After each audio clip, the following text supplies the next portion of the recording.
So yeah, it's always been, don't talk about your life, Chuck. Don't talk about it.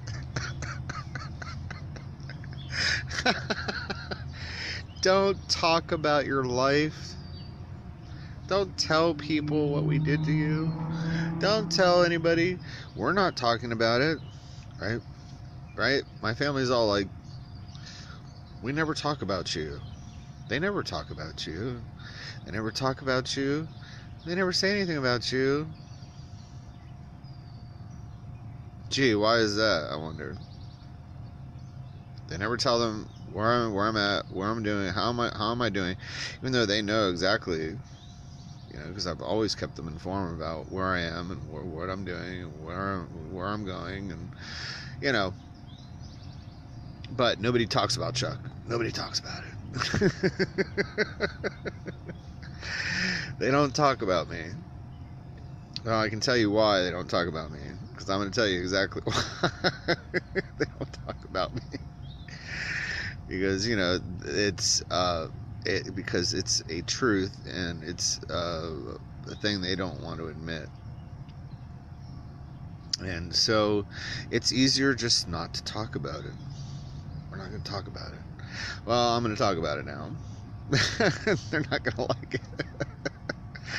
They're not going to like it, because that means, people are going to find out the truth. And, which is fine with me. I have nothing to hide. I never did anything wrong. I just lived my life like everybody else. And they don't like talking about it. But you don't think people have control over your life? Believe me, they do. Your family, when you're growing up, they have total control of your life, and they did. My parents had total control over me and my life and everything I did. So, they don't want to take responsibility for that. My brother doesn't want to take responsibility for me at all, or anything that he's done in his life. So that's directly affected my life. And I have my own reasons for not being able to succeed at the things I wanted to do in life, and things, once again, beyond my control, that I had no control over. Danny and Mary were always supported by my family. They were always supported, especially Danny. I mean, he got 100% support from my family, monetarily and everything else. I mean, he got all the support. I got no support from anybody, except for my dad. My dad's the only one that believed in me. He's the only one that he had to fight with my mom and fight with everybody just to do anything to try and help me. And he's dead now, and it's like I miss him a lot, because he pretty much was, like I said, under my mother's control and did whatever she wanted him to do, and and that's basically how it went. What she said went, and what she said goes. And so, but they don't like talking about it, because that would mean having to admit some truths they don't want to talk about. And so, there were a lot of things, that happened that they just don't want to talk about. We're not going to talk about that. We're not talking about Chuck. And they make sure they don't talk about me to anybody, because that would mean having to admit that they're wrong for the way they treat me and the way they've treated me. So, like I say, my dad did what he could.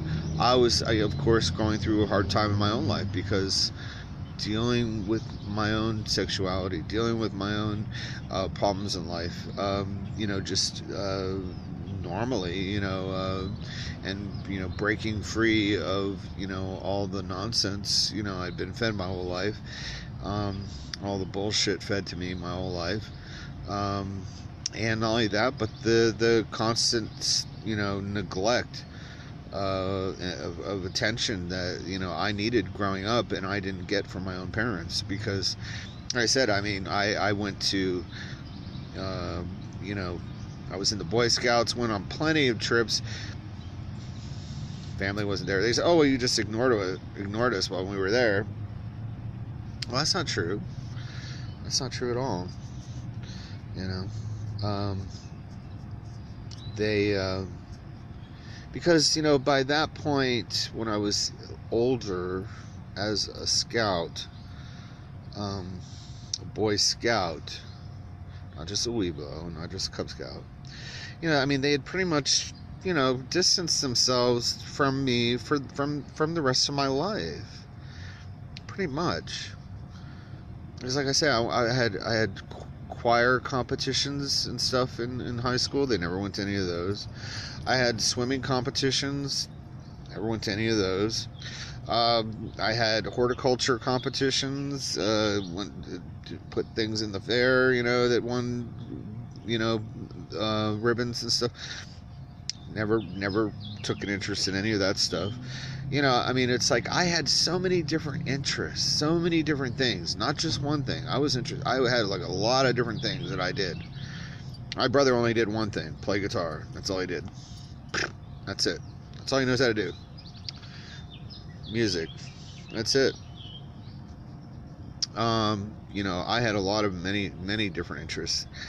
And one of the things I did do once, you know, I got out of high school and I went to work for a nursery, Barron's Nursery, and that's when I had that rash come up all over my body, and I had problems with, you know, working around insecticides, and so I left that job because, you know, I could no longer work around that stuff. So it was real letdown for me, because I was looking at, you know, being in horticulture for the rest of my life, and I wasn't able to do that. So then they tried sending me to, my dad put me into vocational school, and I was working at John Casale's Boatyard right across from a vocational school on Sheridan Street. And so, like, school and was right across the street from where I worked. Made it very easy for me to get to school and then go to work. Well, my job screwed that up because they wanted me to come into work early. So that meant no more school, because, you know, school was then going to interfere with work. And so that totally screwed me on getting any kind of culinary career and degree in culinary art school and all this stuff. So, you know, because, you know, I had to support myself. I had needed a place to live. Of course, that's my fault. It's always my fault. It doesn't matter what anybody else does. It doesn't matter what my brother does, or Mary does, or my parents did, or anywhere I worked, what they did, or, you know, it doesn't matter. You know, it's always my fault. And of course, I'm not allowed to talk about it, because that would just be way too much truth for these people. Too much reality in their unrealistic world they live in. The plastic bubble they live in, or whatever it is. You know, that keeps them from realizing, you know, what I was really going through at the time. But, you know, they don't want to admit it. They don't want to admit that, you know, they were to blame. Yeah. So, you know, that's the problem. They were to blame for not showing up, not being there, not taking an interest in anything I did.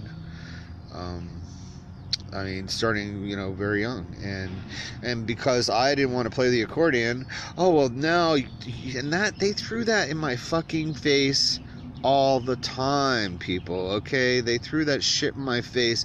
Well, you quit playing the accordion, so we're not gonna do this, that, and the other thing for you, because you quit playing the accordion, and you quit playing the accordion.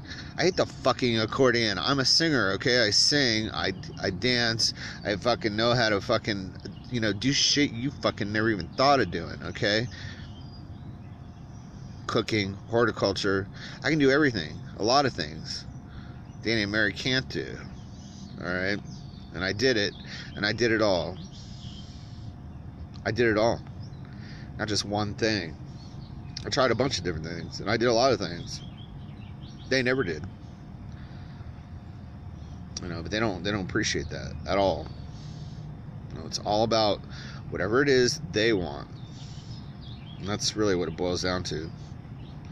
You know, they're very selfish, mean, selfish people as adults because, you know, they always got whatever they fucking wanted as children and growing up. And I, you know, for the most part was completely ignored by my family. And I still am. Go figure. Woo.